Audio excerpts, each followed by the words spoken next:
wa gũtatia Mwago thikũ ithano gĩtaro-inĩ gĩa gatagati rĩu mũgithi wa mĩago wa Mpesa Sokoni nĩ ũkinyĩte kaunti-inĩ ya Kitui. Safaricom ĩkĩnyitanĩra na kambuni yo memereke ya Royal Media Services irakũngũĩra mĩaka 18 ya motungata ma Mpesa.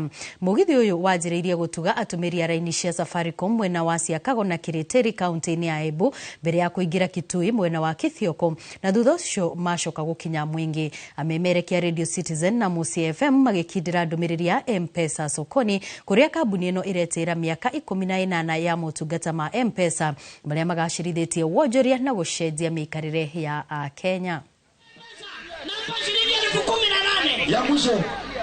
Tumefurahia sana, tumesoma mambo mengi sana na tunajua ni vizuri sana kuwa kutumia Safaricom.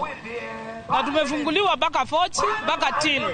Mpesa imenisaidia sana, maana hata nikiwekewa pesa kwa Fochi ya biashara, hakuna mtu anaweza kulipa. Kwa hivyo kwa hayo yote tumeshukuru sana. An amazing journey where we've had to interact with so many people since we started on Monday. Of course, we've been in the mountain region, and today we wind it up, of course, in this eastern region. It has been really exciting, walking this journey with these customers. We've seen a lot of interest in our tunukiwa, propositions that allows customers to access our products at a very affordable rate.